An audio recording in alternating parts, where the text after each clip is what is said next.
Wonders of modern technology. We're being joined by the good people of Stonehaven this morning. Let's give them a cheer.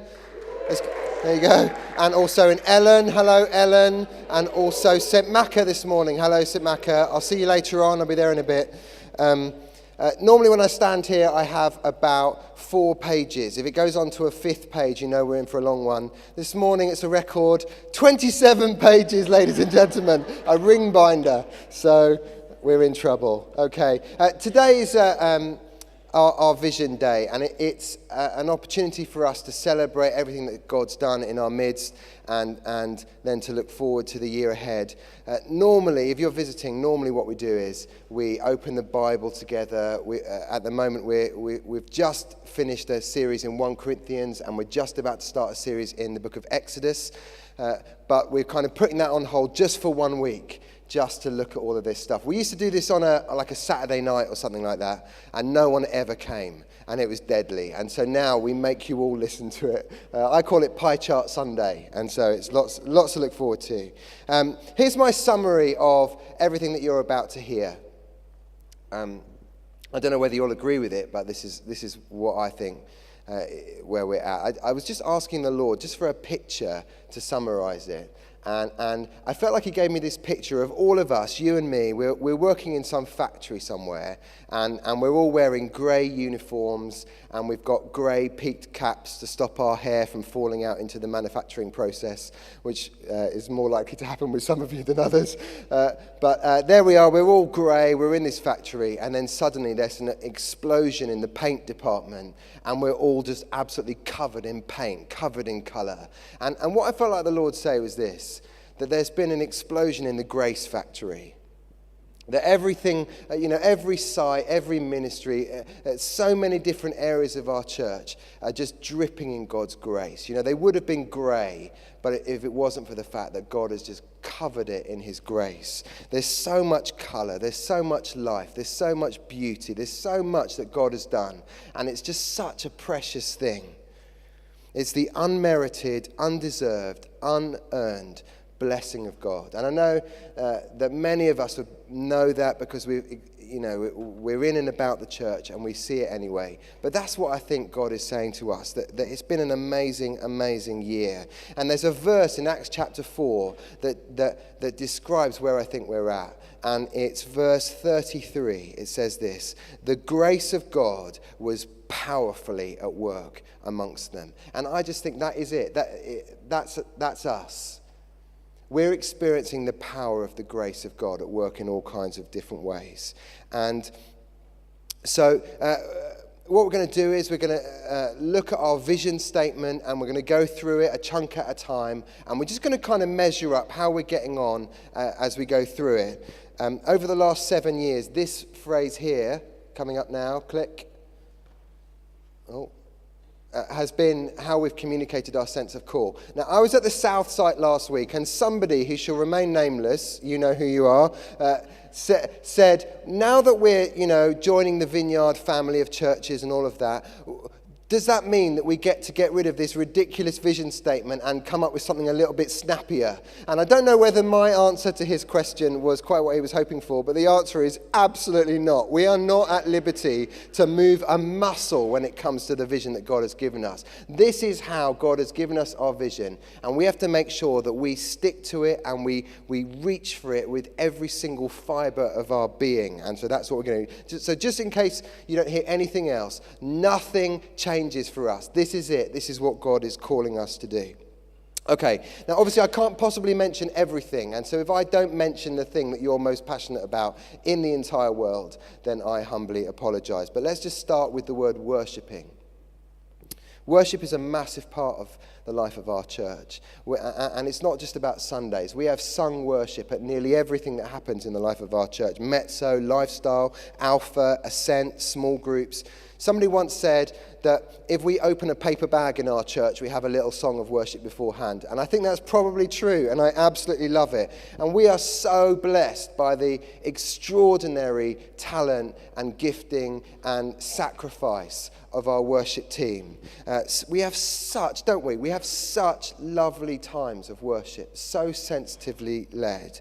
And often these guys are the first people to arrive in the morning. They're the last people to go at the end of a Sunday. And we don't want these people to go unthanked. And often they do, especially the people at the back, moving knobs and buttons and stuff like that. So why don't we just give them a massive cheer? Guys, thank you so much.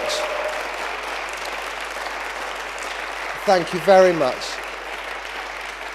The real story in our worship team is a story of growth.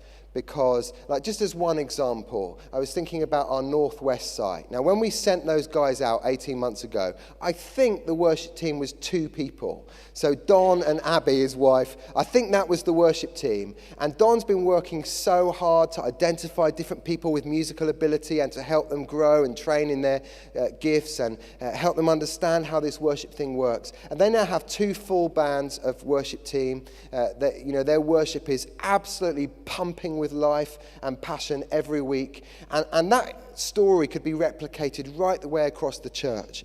And so 4 years ago, we had 31 people on our worship team. And today we have 124 people on our worship team serving across the 5 sites. And I'm talking about drummers and PA people and worship leaders and all of those guys. We now have 24 worship leaders, some of them very experienced, some of them just starting out on the journey of leading worship. But I promise you, all of them burning hot for the Lord, which I think we all know anyway because we see it every Sunday, week in, week out. And one of the things that they've been working on is spontaneity in worship, which sounds a little bit like an oxymoron, doesn't it? But they've been gathering together as worship leaders just in their own time to without bringing a song list, without bringing music along, and just worship in the Spirit and really just get lost in their worship to God. And Hazel, who leads the worship team, she said this: in 2016, we're keen to do this even more and to see the overspill of this in our Sunday and Monday services as we let the Holy Spirit stir fresh sounds and songs that speak prophetically into our congregations. I tell you what, if you do that, guys, we would absolutely love that. Well, it sounds so exciting. And whilst we're on the subject of creative arts, we have a creative arts ministry under the Yoda-like tutelage of Martha Anderson. And she said this: the arts ministry continues to actively minister to and encourage gifts and talents in the City Church family. We are seeing real healing, breakthrough, and lives being balanced as folks move forward with their creative life. Some of those breakthroughs include publications and exhibits, as well as much-needed fellowship. The last year has seen particular growth in the writers' circle, with a number of books and publications covering varying subjects and styles. And then she says, we are a creative church, to which I say, if you'd seen the latest graffiti in the toilets, then you would not be saying that. But anyway, also, one of the really exciting developments, that's a joke, by the way. I'm trying to make this as light as I can, okay? Thank you very much.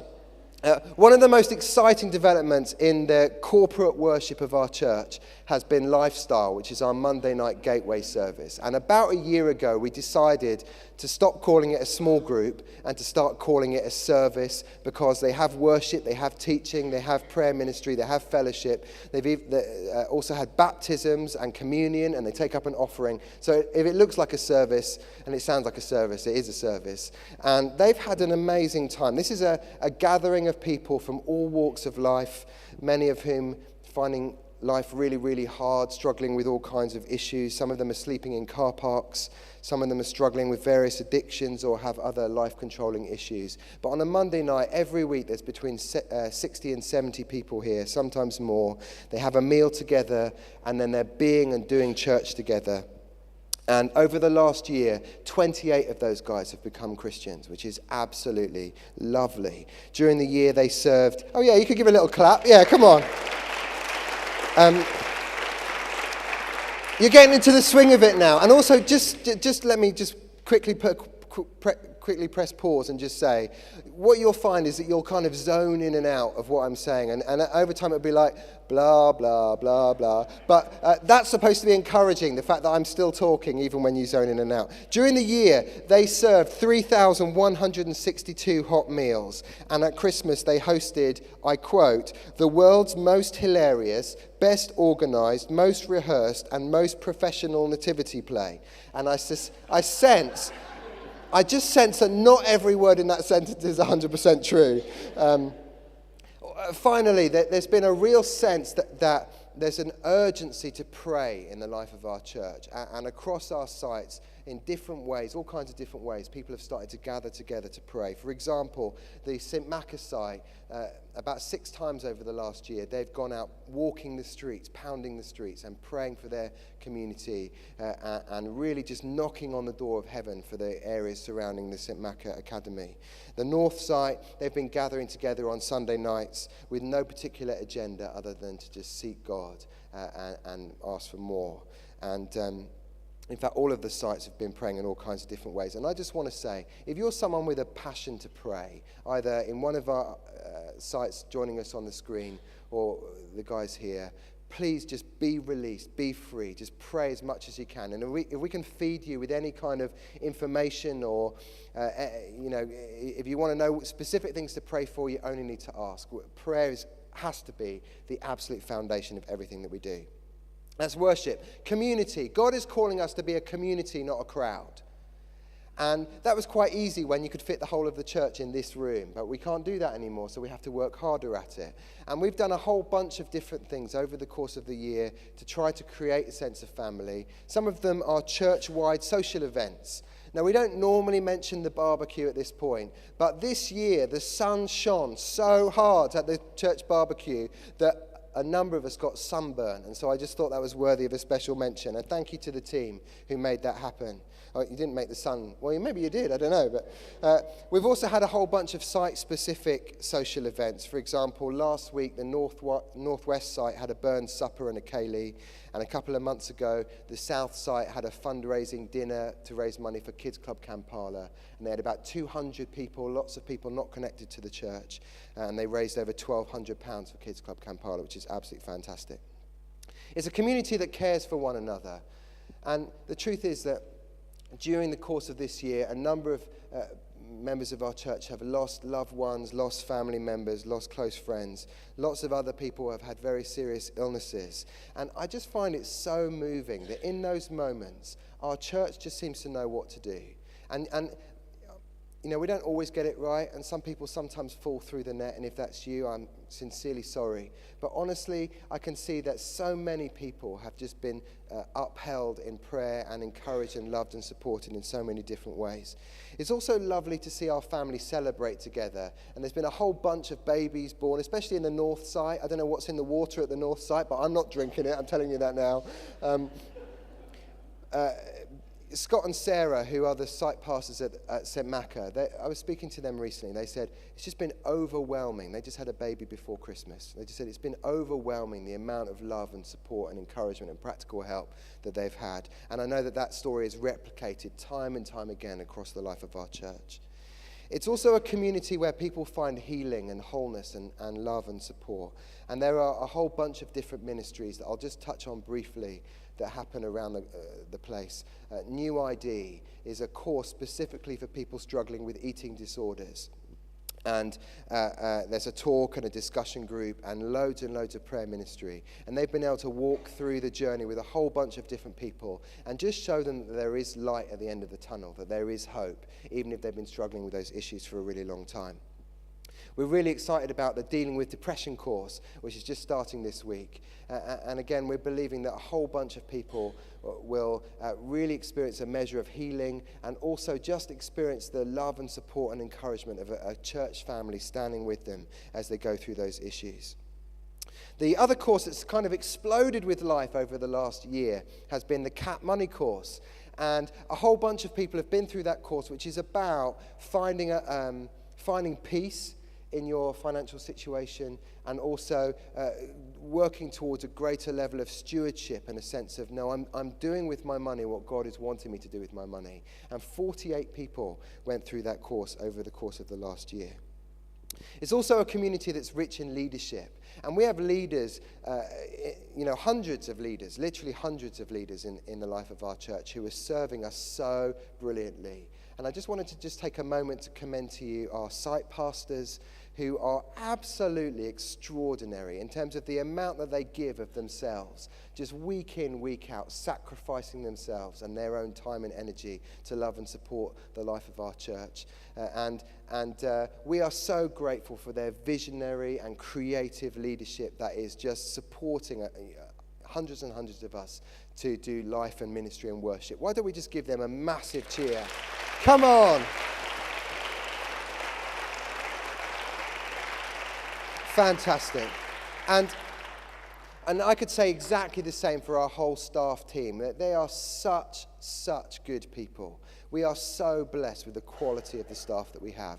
And we now have 21 staff. I think that's 9 full-time and the rest part-time. It adds up to about 13 and a half full-time equivalents. And all of them are giving absolutely everything. And at this point, I can't not mention the fact that our staff team moved from a dingy back cave of an office with peeling textured wallpaper to our glorious new spacious offices just behind me in our office annex. And we are so thrilled. And we are so blessed. We honestly, every morning when we come into our offices, we pinch ourselves because of how kind God has been to us. And Mark Forbes, who's our operations manager, just managed that project so brilliantly. And everything that you see, you're welcome to go and check out what's through there, whether you're in one of our sites or here today, just to see what a brilliant job Mark Forbes did in making all that happen. Lastly, I always say this, but if you're visiting our church or you're just fairly new into our church, you're actually not bothered about how things appear, right? What you're actually interested in is how is the church right at the core, right at the heart of the leadership. Is it safe? Is it godly? Is it got a rotten core or a really healthy core? And it's my absolute joy to tell you that the church leadership team, we call it the CLT, is the best team that I've ever been part of. Honestly, it's so honoring. There's such a level of respect and love between one another. We meet about what works out roughly once every 3 weeks. We pray for individuals in the church by name. We lay hands on one another. We pray through every decision. There are sometimes very, let's call them robust conversations. That's what you want, isn't it? But we always come to such a level of unity. We've never had to put a single thing to a vote. It's always just a sense of we'll be united, we'll work this through. And it's just such a thrill to commend that team to you. Things are well. All is well in the very core of our church. It's a community. God is calling us to be a community, not a crowd. Next one, Jesus followers. So easy sometimes, isn't it, to lose Jesus down at the church.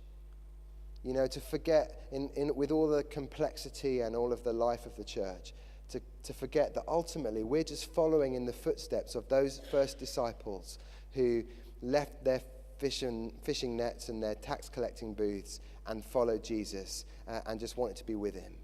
And we want to be a group of people who just leave stuff behind and just follow Jesus and try and spend as much time with him as we can.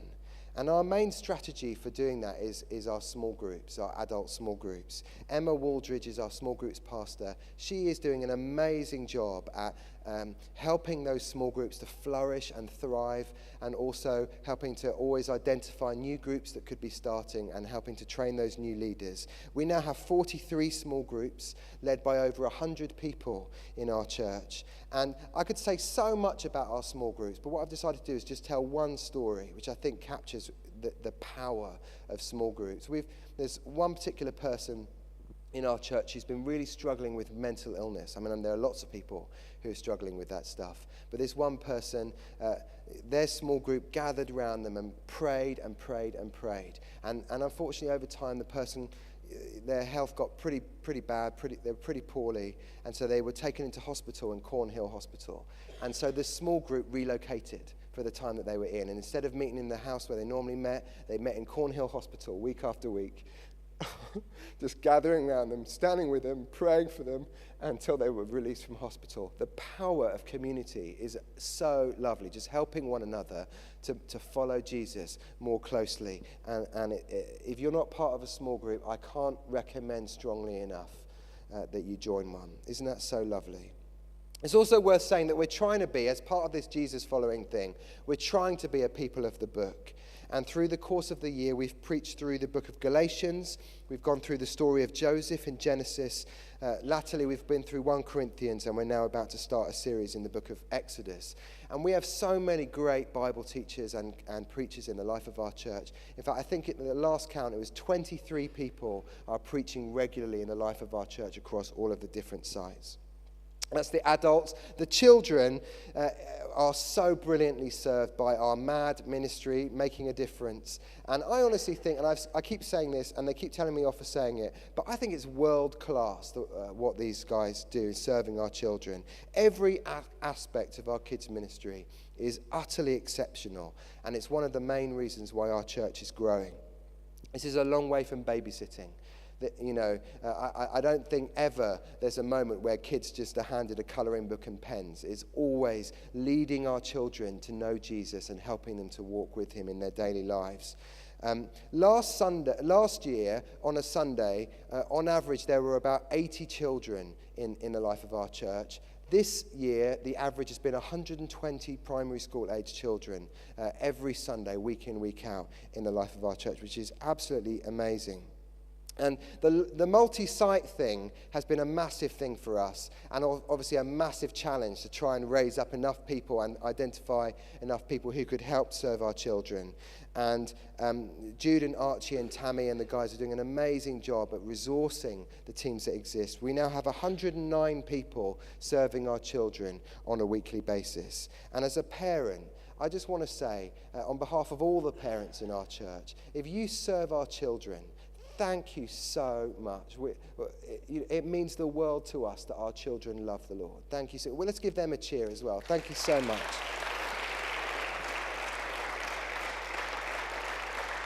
Yeah, come on.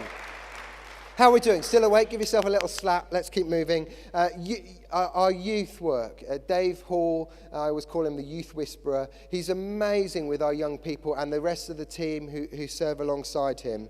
And they've gone through this process over the last few months of sharpening up the vision of our youth work. And they used to have, was it 3 or 4 different sentences that describe stuff? Now they've just distilled the vision down to one word, and it's the word encounter. And he said this, everything we do is about making space for young people to have real encounters with the living God and to be changed by him forever. And we're already seeing our young people experiencing God in new ways. And we're so excited to see what he has in store for us as we press into this in 2016. What a fantastic vision. I can't wait to see how that works itself out. Our students, we now have about 100 students across the sites in the life of our church. And I'll tell you one thing about our students. They are absolutely on a mission.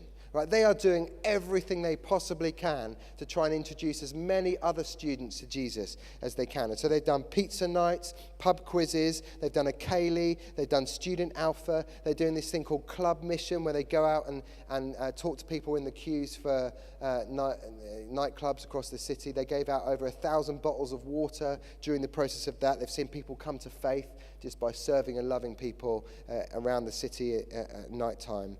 And across our student ministry, they've seen a whole bunch of people come to faith and get baptized. And Libby wrote this, and I love how she put this. She said, Chris and I could not be more proud of our students. That's a great way of saying it. So thank you. So if you're a student and you're on a mission, we're just cheering you on and we're loving what you're doing.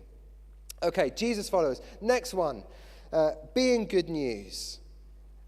And to be honest, I mean, I could just stand here, and maybe one year I will just stand here and just do a whole Sunday on all the different stuff that you guys are doing in our church to love and serve the poor and to be good news to our communities. And when I say communities, I don't just mean around this building or around the city centre, but around Stonehaven and Ellen and Inverurie as well.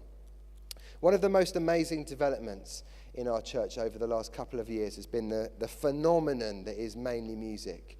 Mainly Music is a kind of a parent and toddler group with bells on, very much a Christian parent and toddler group for preschool children and their parents. And we now run groups in Ellen and Stonehaven and in Gilcomston Park. And I know that there are plans afoot to start a Mainly Music in Tillydrone and also in Inverurie as well. And there was a lovely story, just one story about a mother who had come from the Middle East, moved to Aberdeen, didn't know a soul, found the whole experience of moving here very intimidating. And she was here for a while, and then, as tends to happen, she moved away. But she put on her Facebook page on the last day, "A year ago, we started a new life in a new place, new culture, new faces, with a 2-year-old girl holding my hands, opening her eyes wide to absorb all that new stuff. We started to go to one of the dearest places to my heart, a play group in a church. It became a second home. We look forward to it every Wednesday with lovely people who never made us feel outsiders from day one. This journey came to its end today, our last time to go there, sadly. Mainly Music, thank you for what you did. You brought us life. We'll be forever grateful." And I think they're now ministering across the church to about 60 families in local communities. Many of them have had no previous connection with the church. Also, alongside Mainly Music in the north side, they run this thing called Who Let the Dads Out, which is a thing on a Saturday morning where dads and grandfathers and uncles and foster carers can bring their kids along to have a riot and read the papers and eat bacon rolls and all of that stuff.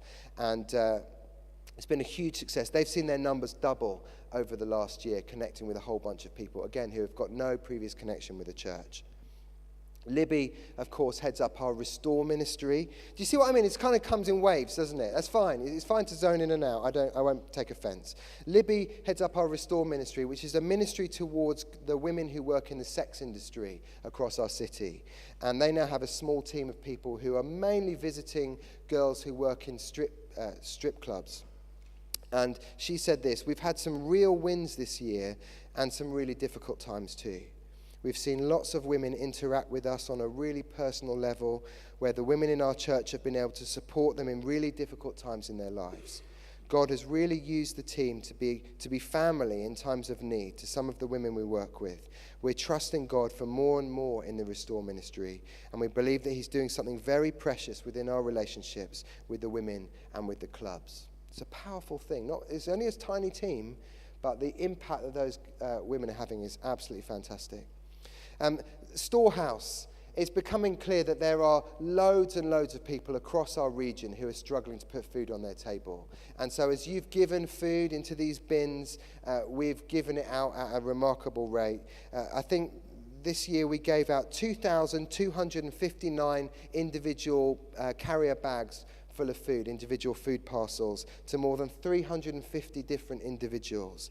And I think it all adds up to 9.7 tons worth of food that's come in and gone out. And what I love actually is that a new development this year is that a whole bunch of you have taken a storehouse bin to your workplace or your local supermarket and said, "Please could we have a bin here? Please could we collect food and then we'll give it out." And so I think there's 2 different local supermarkets and 5 different workplaces. And I just want to encourage you, maybe you could do that. Maybe you could take a bin and put it in your workplace and say, "Guys, we're collecting food for people in this region who really need it. Please, would you put something in it?" And who knows what God might do through that ministry. We also, and a lot of people won't know this, we've become a provider of community service placements. And so there are a whole bunch of people who were, they've committed a crime, been convicted of a crime, and they've been given a community service sentence.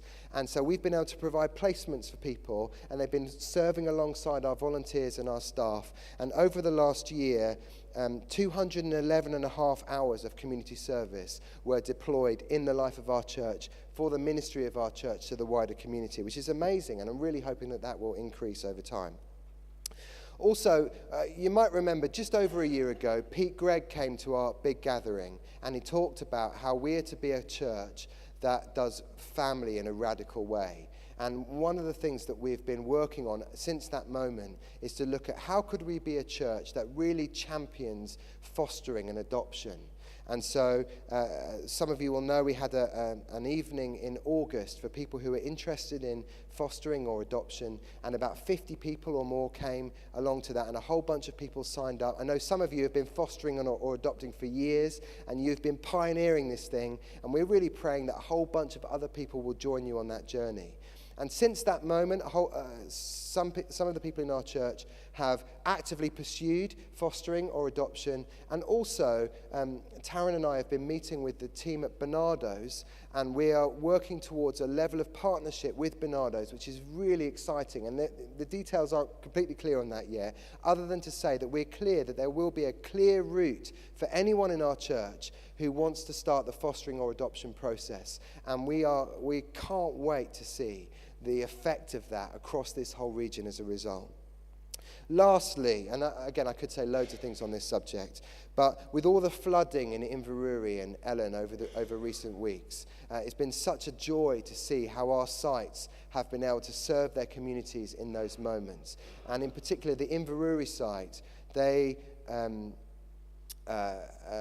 weren't able to use their building on a Sunday because it was being used as a refuge place or a respite place for people who had been affected by the flooding. And so they cancelled their service, and they went out into Port Elphinstone and also into Kemnay, and they took a whole load of soup with them, and they set up a generator, and they served everyone soup, and they helped wherever they could. And that's had a really profound effect on them as a church, as a congregation, but also on the wider community. And we're really excited to see how that's just suddenly lifted the bar, raised the bar in terms of how that site is reaching out to the local community.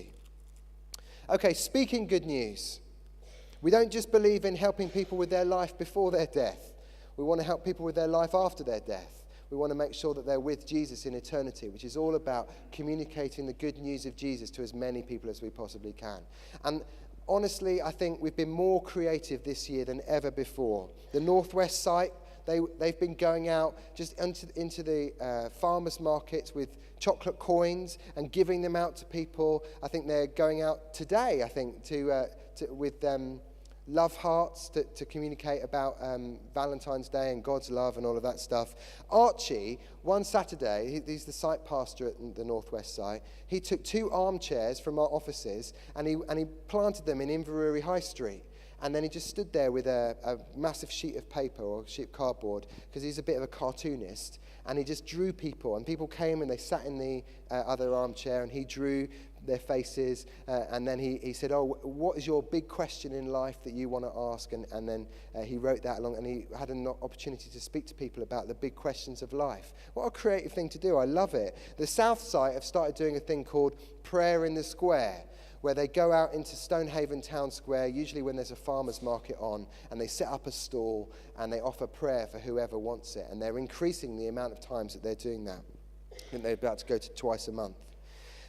They also had a Father's Day barbecue to which 170 people came from the local community. The North site have started a thing called Wavelength, where they've got hoodies to match, and they all go out on a Friday night and they try and hang out with the disaffected young people across the life of the church.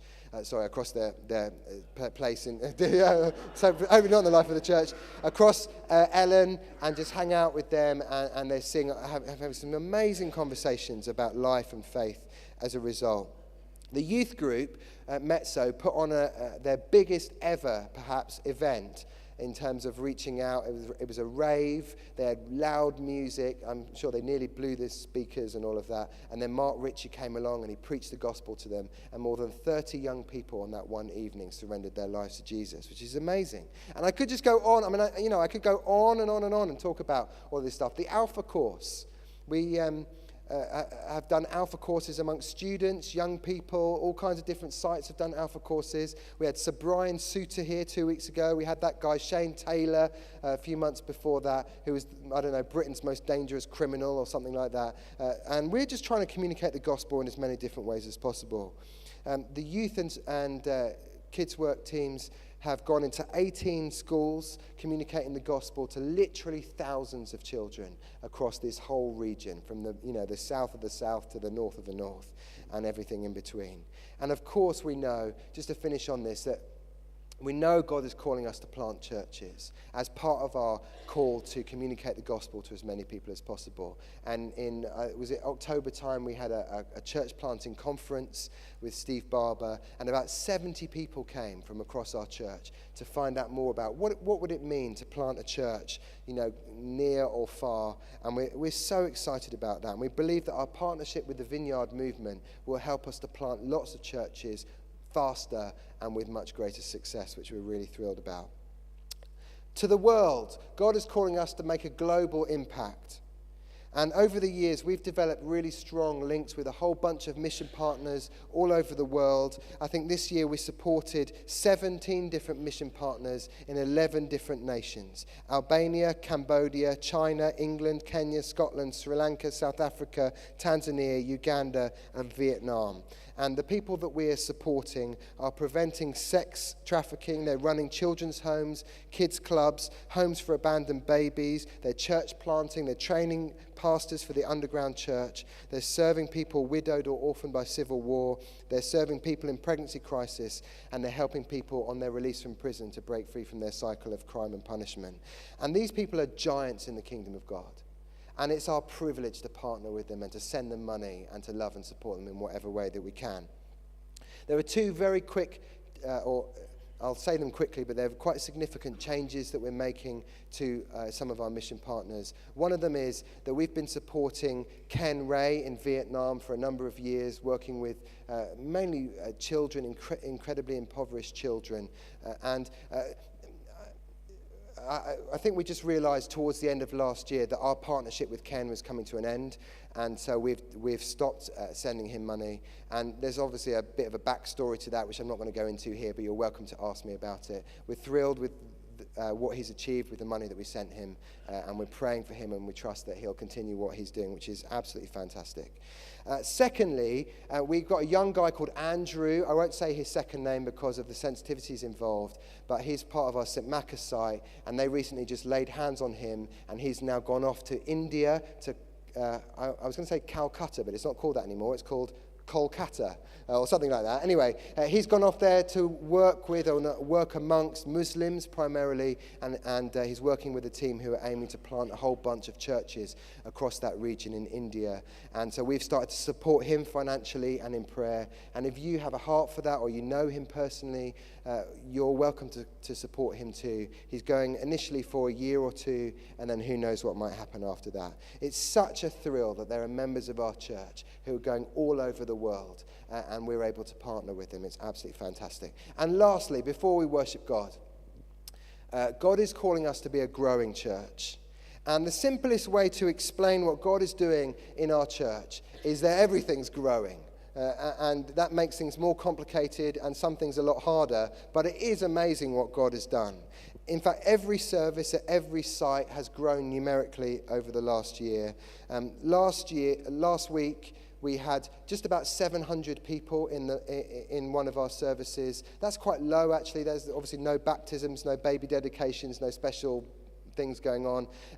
Sometimes we're edging towards 800 on a Sunday, which is completely wild when you think that we all used to fit inside this room not very long ago.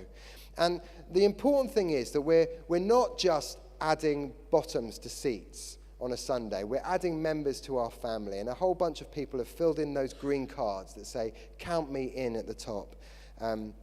People from vastly different backgrounds. Many of them have not set foot in a church for years and years, and who are saying, actually, I want to be part of this family, even if I don't fully understand what that means right now. And so we've had 130 green cards over the course of the last year. That's 214 adults and 57 children have joined our church family over the last year. However, the most exciting statistic that you're going to hear all day is the number of people who have become Christians for the first time, who've committed their walk to God. And I know I always say this, but just to remind you, these are real people, right? So I've got a spreadsheet on my computer, and whenever someone becomes a Christian in our church, the person who was around them during that moment logs onto the computer and they put their name in. And so these are people who are dearly loved and so precious. And you know, their husbands and wives and children and parents and work colleagues and best friends and all of that. And they're becoming Christians in every part of the church, in the youth group, in Sunday services, in lifestyle, in kids ministry. And over the last year, at least 134 people have become Christians. Isn't that amazing? So, for the real keynos amongst you, you'll recognise that's about a 60% increase on last year, which was a 60% increase on the year before. God is on the move, and he is bringing people to himself. And that's just the very beginning of what he wants to do in this city. He is not willing that any should perish, and we are participating with him in his mission, and it's such a thrill. It's so exciting. Obviously, a whole bunch of people have moved away for various reasons. They've graduated from university or they've had to move away because of their job or whatever. But can I just commend you, if you are somebody who sees yourself as a good shepherd, you know, who's always leaving the 99 and going after the one and trying to hold people in. We all have to do that if we're going to stay as a family and not lose people through the back door. But I can tell you that there are 1,057 people who call City Church their spiritual home, which is extraordinary. Now, also you'll notice for the real keynotes amongst you that that's 66 people more than I said when I stood here in November at the Spreading Life Together thing. And that's 228 people more than when I stood here last year. So the church has grown really, really significantly over the last year. Now, I'll just finish with this. As your pastor, there is one set of statistics that I'm deeply unhappy about, and that is, first of all, over the last year, you have drunk 31,320 cups of coffee. Now, some of you are telling me that you're having problems sleeping, and I just want to say I'm not in any way surprised, for goodness sake. And then worse than that, you've gone through 165 kilograms of sugar. Now, they're in the news at the moment, they're talking a lot about sugar, and that's not good. So some of you need to cut down from 7 teaspoons of sugar in your coffee to 6, or even none. And on that note, why don't we stand?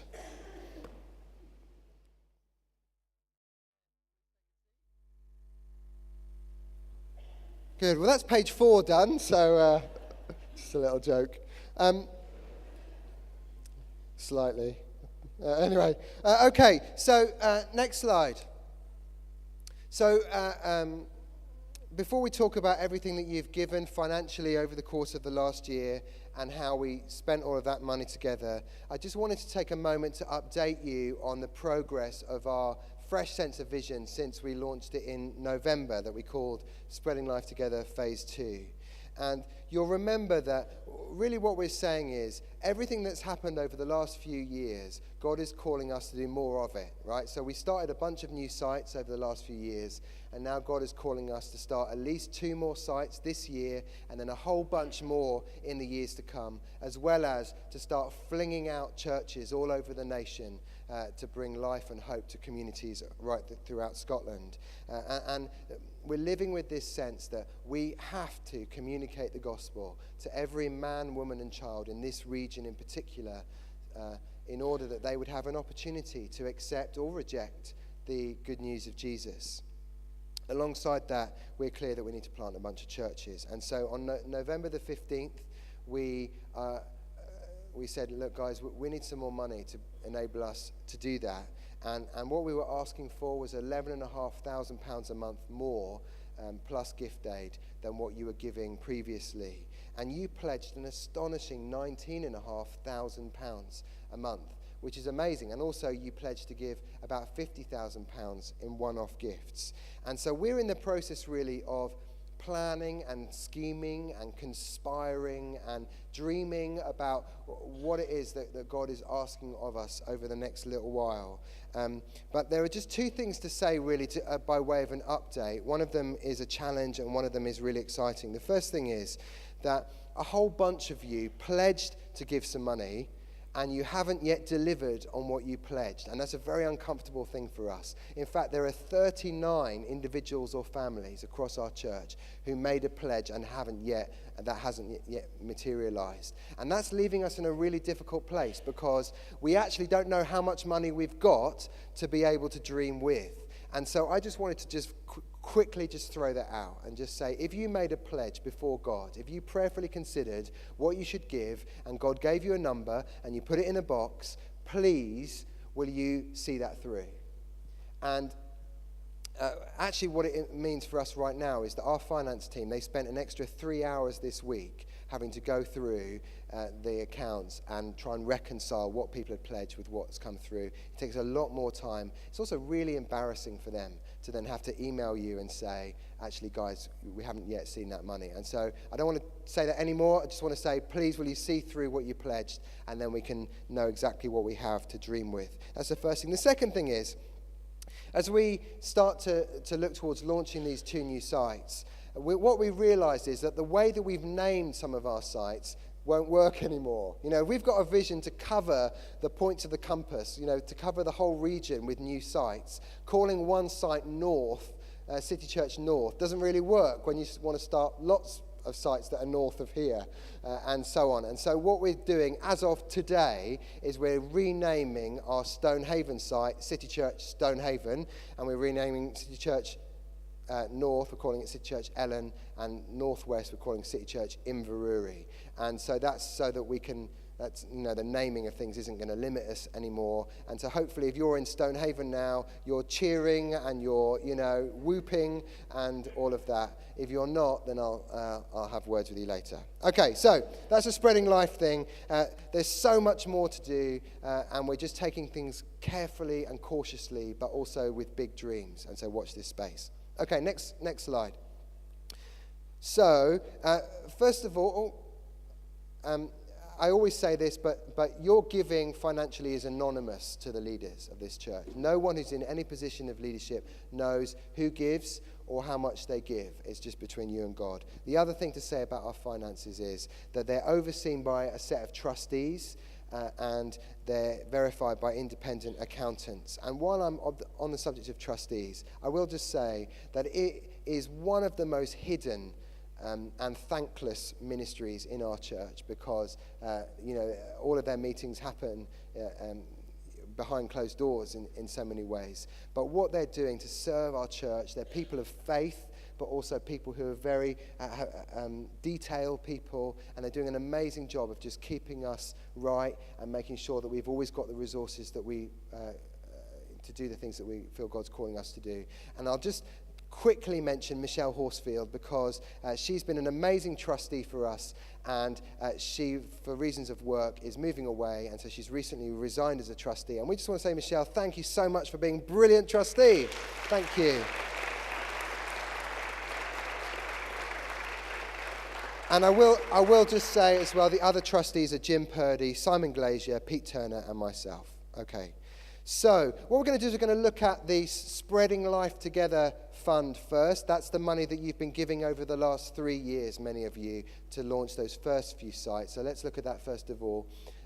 You pledged in October 2012 £441,000, and so far we've collected in £460,000, which is amazing. We thought that probably we wouldn't quite manage to collect in what had been pledged because people perhaps would move away, or people wouldn't be able to see things through for various reasons. But actually, God has more than provided what we needed to do the job. And what a thrill that number is. Okay, next one is how we've spent it. So you'll see there all the different sites have had a whole chunk of money to be able to see them established. The church-wide thing is, we've had to bulk up our kids' ministry team and our accounts team and our admin team and all of that. But across the church, we've spent so far £363,000. And most of those pledges now have stopped coming in. And so the next slide is how that works itself out. So far you've given £460,000. We've spent 363, and so we've got just under 100 grand left to start those 2 new sites. So like I was saying back in November, we know that God's calling us to start 2 new sites. If we're careful and we budget carefully and we start them off within our means, we reckon we can get 2 sites out of that money, which is absolutely brilliant. Okay, next thing then, general income. So for general income, you need to hear core, absolutely essential, the money that makes this place do all of the things that you've just heard about. And you gave an astonishing £527,000, which is a massive amount of money. I mean, you could do we did do a lot with that money. And then the Chancellor of the Exchequer, generous as he is, gave us £107,000. And then there was this other income thing. I never know what that is. Somebody sold a kidney maybe, or I think that's like when we do the pastor's lunch and people put money into the basket, different things like that. In total, we had £636,000, which is an increase of 25% on the year before. How brilliant is that?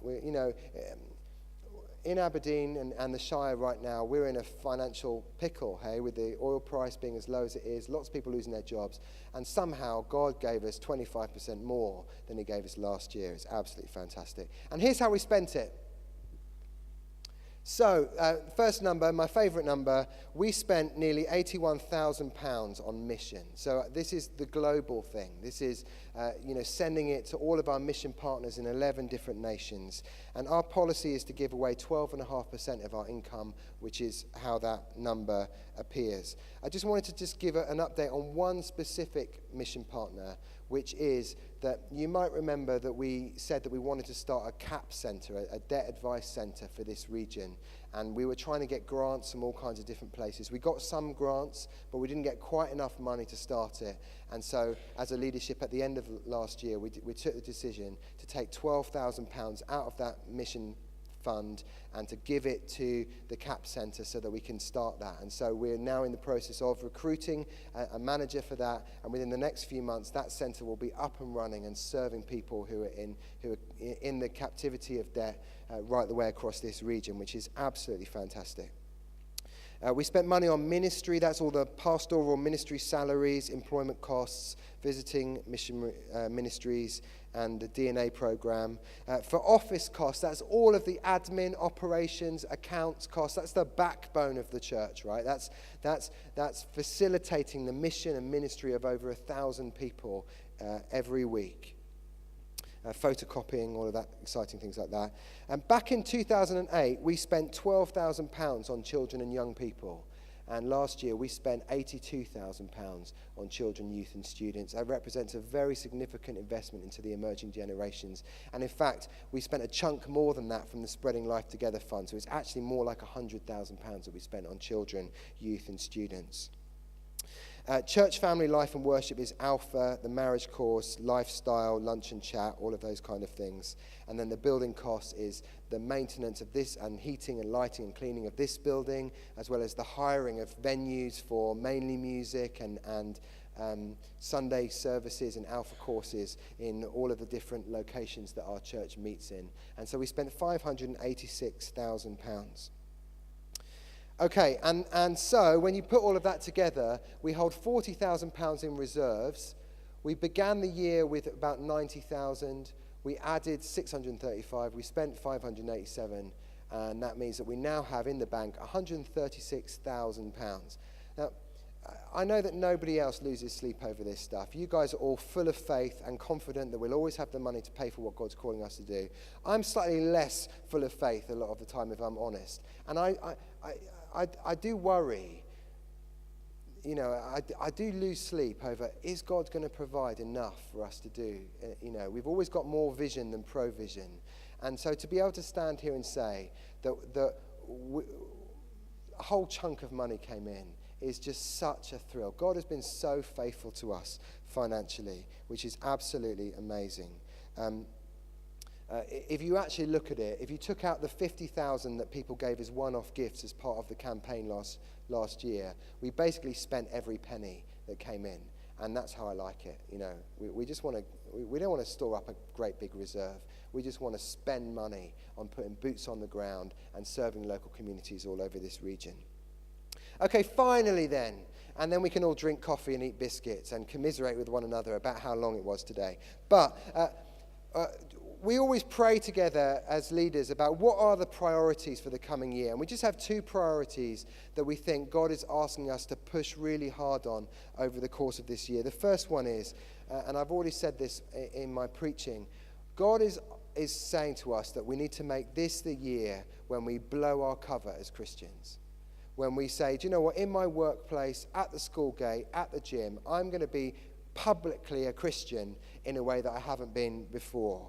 And we're going to create a whole load of opportunities across the church, as we have in previous years, for you to invite your friends, your neighbours, your work colleagues to church, to social events, to fundraising dinners, and to church. And our encouragement is, why don't we all just make a decision here and now that we are going to invite our world to follow Jesus? The second thing is this. We've recognized that it's brilliant that there are lots of us, and it's brilliant that we do lots of things. But if you read the history books, what you discover is that often it wasn't big groups of people who changed the world so much as people who are burning for Jesus. And actually you can make a massive dent in history with a relatively small number of people who are burning for Jesus. And so we're recognizing that actually what we need to do is we need to look one another in the eye all the time this year and say to one another, are you burning for Jesus? And to whisper hope and to whisper encouragement into one another's souls in order that we would say, do you know what, why don't we make this the year where every single one of us is burning for Jesus in a way that we haven't been before? And so clearly small groups are going to be a big emphasis for that. But it's not just about small groups. It's about us holding one another to account for pursuing God. And we want to make sure that when we look back in a year's time, we can say, oh my goodness, we didn't just grow wide, we went deep with God. Our spirituality isn't just wide, it's deep. We have deep roots in God. Why don't we stand?